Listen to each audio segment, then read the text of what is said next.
ജന്മത്തിന്റെ ഹൃദയാർദ്രത മുഴുവൻ ആറ്റിക്കുറുക്കിയ വൈകാരികമായ കുറിപ്പാണ് മമ്മൂട്ടി പങ്കുവച്ചത്. ചിലരെങ്കിലും പറയാറുണ്ട് MT ആണ് മമ്മൂട്ടിയെ കണ്ടെത്തിയതെന്ന്. കാണാൻ ആഗ്രഹിച്ചതും അതിനായി പ്രാർത്ഥിച്ചതും അങ്ങനെ അദ്ദേഹത്തെ കണ്ടെത്തിയതും ഞാനായിരുന്നു.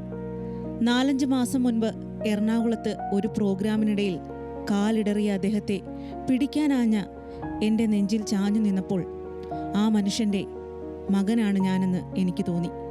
ആ ഹൃദയത്തിലൊരിടം കിട്ടിയതാണ് സിനിമാ ജീവിതം കൊണ്ട് എനിക്ക് ലഭിച്ച ഏറ്റവും വലിയ ഭാഗ്യം. അദ്ദേഹത്തിൻ്റെ ആത്മാംശമുള്ള നിരവധി കഥാപാത്രങ്ങളെ ഞാൻ അവതരിപ്പിച്ചിട്ടുണ്ട്. അതൊന്നും ഓർക്കുന്നില്ലിപ്പോൾ. ഒരു യുഗപ്പൊലിമ മങ്ങി മറയുകയാണ്. എൻ്റെ മനസ്സ് ശൂന്യമാവുന്നതുപോലെ തോന്നി. ഞാൻ എൻ്റെ ഇരുകൈകളും മലർത്തി വയ്ക്കുന്നു. മമ്മൂട്ടി എഴുതി. MDയുടെ സ്നേഹം വേണ്ടുവോളം അനുഭവിക്കാൻ ഭാഗ്യമുണ്ടായെന്ന് മോഹൻലാൽ അനുസ്മരിച്ചു.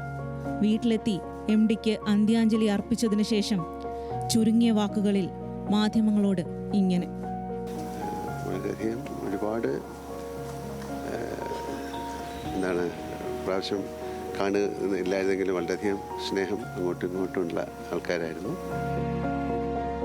ആർത്തിയോടെ വായിച്ച പുസ്തകങ്ങളിൽ നിന്ന്, അഭിനയിച്ച് മതിവരാഞ്ഞിട്ട് വീണ്ടും വീണ്ടും വായിച്ച തിരക്കഥകളിൽ നിന്ന്, അരങ്ങിൽ നിന്നിറങ്ങിയിട്ടും ഹൃദയത്തിൽ തന്നെ തങ്ങി നിന്ന കഥാപാത്രങ്ങളിൽ നിന്നൊക്കെ എൻ്റെ MD സാർ പോയല്ലോ എന്ന് അനുസ്മരണക്കുറിപ്പിൽ മോഹൻലാൽ വികാരാധീനനായി. MD സാർ തനിക്ക് ആരായിരുന്നുവെന്ന് പറയാൻ പോലും ആവുന്നില്ല.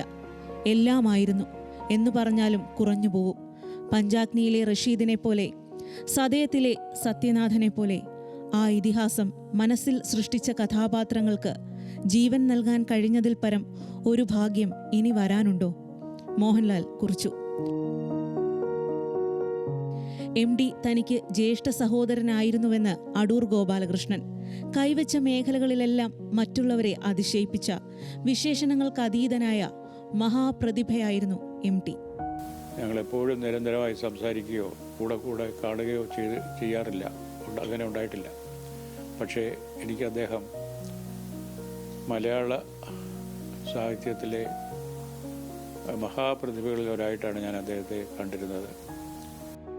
മലയാള സിനിമാ ലോകത്തിന് തന്നെ പരിചയപ്പെടുത്തിയ കന്യാകുമാരി എന്ന സിനിമയുടെ സൃഷ്ടാവ് എന്ന നിലയിൽ തുടങ്ങിയ സൗഹൃദമാണ് MTയുമായെന്ന് കമൽഹാസൻ. ഏറ്റവും ഒടുവിൽ പുറത്തിറങ്ങിയ മനോരഥങ്ങൾ വരെ അത് തുടർന്നു. എഴുത്തിന്റെ എല്ലാ രൂപങ്ങൾക്കും സംഭാവന നൽകിയ MTയുടെ വിയോഗം വലിയ നഷ്ടമാണെന്നും കമൽഹാസൻ. എഴുത്തുവഴികളിൽ ഏറെ കലഹിച്ചിട്ടുള്ള T പത്മനാഭന്റെ പ്രതികരണം വൈകാരികമായിരുന്നു. നികത്താനാവാത്ത നഷ്ടമെന്നത് പറഞ്ഞു പഴകിയ പ്രയോഗമാണ്. പക്ഷേ ഇന്നത് അതിൻ്റെ എല്ലാ അർത്ഥത്തിലുമാണ് താൻ പറയുന്നത്. MDയേക്കാൾ എത്ര ചെറുതായിരുന്നു തൻ്റെ സർഗലോകമെന്നും T പത്മനാഭൻ. അദ്ദേഹത്തിൻ്റെ മേഖല വളരെ വേഗത്തിൽ, വളരെ ചെറുപ്പത്തിൽ തന്നെ ഒരു വിശാലമായ ലോകത്തിലേക്ക് അദ്ദേഹം പോയത്. ഞാൻ തുടങ്ങുമ്പോഴുള്ള ആ കൊച്ചു ലോകത്തിൽ ഇന്നും ഒതുങ്ങിക്കൂടും. MDക്ക് അന്ത്യാഞ്ജലികൾ അർപ്പിക്കാനെത്തിയ സംവിധായകൻ ഹരിഹരൻ ഓർമ്മകളുടെ കടലിരമ്പത്തിൽ വിതുമ്പി. ഗുരുവിന്റെ ചേതനയേറ്റ ശരീരത്തിനു മുന്നിൽ സംവിധായകൻ സാഷ്ടാംഗം നമിച്ചു. കുടുംബാംഗങ്ങളോടൊപ്പം ഏറെ നേരം ഇരുന്നു.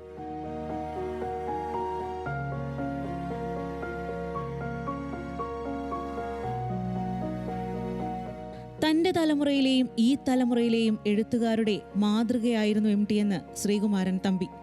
MT വാസുദേവൻ നായർ എന്നാൽ പൂർണ്ണതയാണ്. ഇതുപോലൊരു ജീനിയസ് ഇനി ഉണ്ടായേക്കില്ല. കണ്ട ദിവസം മുതൽ ആ ബന്ധം വളർന്നു. സ്നേഹിതനെ പോലെ, സഹോദരനെ പോലെ അത് പെരുകി. മഹാദുഃഖത്തിന്റെ നിമിഷത്തിൽ ശ്രീകുമാരൻ തമ്പിയുടെ വാക്കുകൾ: നമ്മൾ സാധാരണയായിട്ട് പറയും പൂർണ്ണത എന്നൊന്നില്ല, പെർഫെക്ഷൻ എന്നൊന്നില്ല, ഈശ്വരൻ പോലും പൂർണ്ണനല്ല എന്നങ്ങ് പറയും. പക്ഷെ ഞാൻ പറയുന്നു MT വാസുദേവൻ നായർ എന്നാൽ പൂർണ്ണതയാണ്. News desk, news Malayalam.